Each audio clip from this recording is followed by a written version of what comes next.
పోతురాజు స్వామికి నీలాభిషేకం చేయించండి. అట్టాగా face wash కూడా చేస్తాను. వదిలితే పెడిక్యూర్ మెనిక్యూర్ కూడా చేసేలా ఉన్నావు. చెప్పింది మాత్రం చెయ్యి. బాబు నువ్వు గోచీలు పెట్టుకొని ఇంత ఉన్నప్పటి దగ్గర నుంచి ఈయన కడుగుతూ ఉన్నావు. మీరేమి మాకు బుద్ధులు చెప్పొద్దు, మీ పని చూసుకొని వెళ్ళండి. ఇప్పుడు అర్థమైందా పోతురాజు మెడలో ఉన్న చైన్లన్నీ ఎలా మాయమైపోయాయో? అదే అదే ఏమయ్యా లేని పని గొడవలు పెట్టకండియా, నన్ను వదిలేండి బాబు, మీరు చెప్పినట్టే చేస్తాను. యో నువ్వు స్వామిని వదిలే బాకు. ఏమయ్యా మేము వీర పరంపరకు చెందిన వాళ్ళం, పట్టుకుంటే ఉడుం పట్టాననుకో వదిలిపెట్టాం. ఈడేదో చేత్తో పట్టుకుంటున్నాడు, ఏంట్రాది?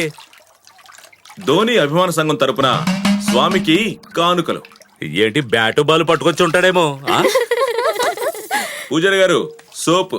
దేవుడికే సోపా? పోతురాజు కదయ్యా నీకు. కంపు బరాయించలేకపోతావు. అనవసరంగా మాట్లాడుతున్నావు, దేవుడికి కోపం వస్తుంది, జాగ్రత్త. ఏయ్, ఏంటి ఓవర్గా మాట్లాడుతున్నారు? మనం ఏంటో చూపిద్దాం. ఏ పూజారి ఎంతకాలమని ఇలా ఒడ్డునే స్నానం చేస్తారు? వెళ్ళి మధ్యలో ఉంచి మంచినీళ్ళతో చేయించండి. అవునవును మధ్యలో బాగుంటాయి. ఏమా మధ్యలో మినరల్ వాటర్ ఉందా ఏంటి ఊరికే? నిన్ను తరతరాలుగా మేము ఇక్కడే స్నానం చేపిస్తాం. నువ్వు చిన్నదానివి, నీకేం తెలీదా?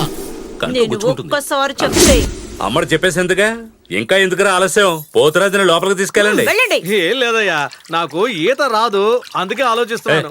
మీకు తెలియకపోవచ్చు, స్వామికి తెలుసుగా. ఆ. ఏటి ఎదిరించి మాట్లాడుతున్నావు? ఇది పెదరాడి తీర్పు, నా తీర్పే శాసనం. పెద్దరాయుడు చెప్పిన తర్వాత ఇక తిరిగే ఉంది, తీసుకెళ్ళరా లోపల తీసుకెళ్ళండి. చెప్పినట్టు చేస్తున్నారు. మొహం చూసావా?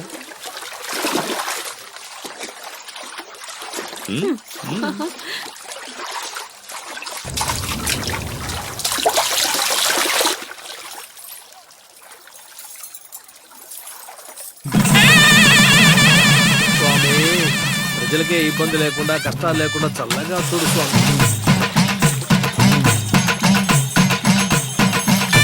స్వామికి హారతి ఇస్తున్నాను, అందరూ నమస్కారం చేయండి. స్వామి ఈ సంవత్సరం వర్షాలు బాగా కురిసి ఊరంతా సుభిక్షంగా ఉండాలి.